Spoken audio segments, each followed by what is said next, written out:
before we even get to Yasantua, let's talk a little bit about the Asante people from which she came. Who were they? Brief background of the Asante, and then we'll dive into the personality of the day, Yasantua.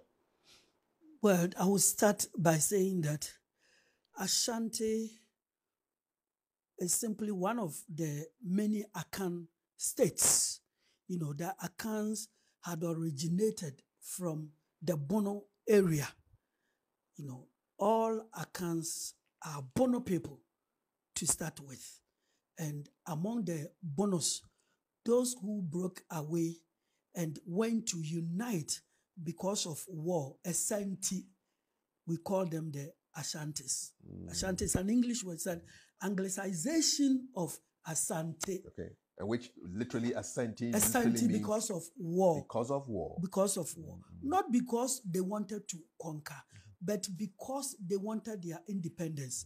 You see, when the Ashanti people settled in the Amansie area, today between Sumeja and Bekwai, they were living among the Danse people and then the Denchira people. And we learn from history that the Denchiras had actually conquered all of them, and all the states were subservient to Denchira. And we learn from history that at any point in time, the Denchirahini would ask you, bring your favorite wives, bring all the gold that you have. We also learn that the Dormaa people would bump upon the Ashantis and then fight them. At that time, the Dormans were not in the Bono region. They were just living around the same area, an area called Suntresu. And they even killed one of the Ashanti chiefs called Obiri Yabua. So the Ashantis felt, or these Amansia people felt, they had to come together because of the many wars against them. So not the wars they would fight, because of the many wars against them, they would unite and then protect their independence, which indeed they did when, after the death of Obiri Yabua, a very able person called Osei Tutu, being the nephew of Obiri Yabua, who at that time was serving more or less as a page boy in Denchira and had escaped to Akwemu, because we are told that he had a relationship with the Denchirahini's niece called Abina Beswa, and they were looking for his head. So he had to escape to Akwemu.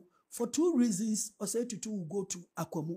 The first one was that there was a famous Akwapim priest or herbalist, traditional priest, those days our prophet, called Okonfo Anokye.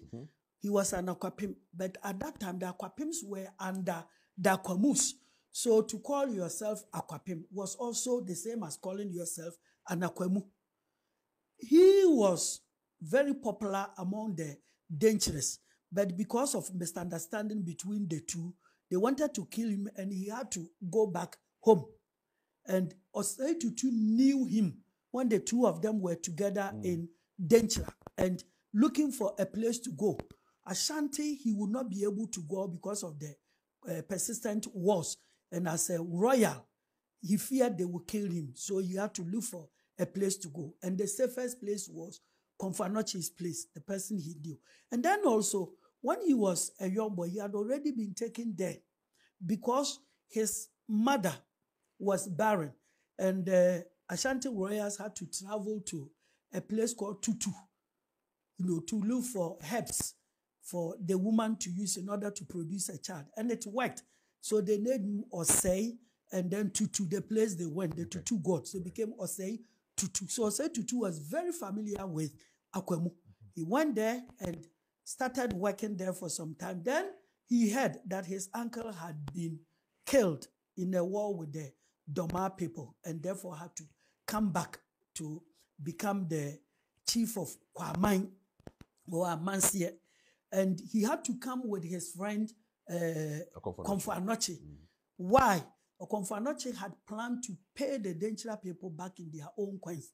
So he felt like doing everything miraculous and then everything that wisdom could achieve in order to build a new state that will be bigger and more prosperous, even greater than Denchira. So he came with him.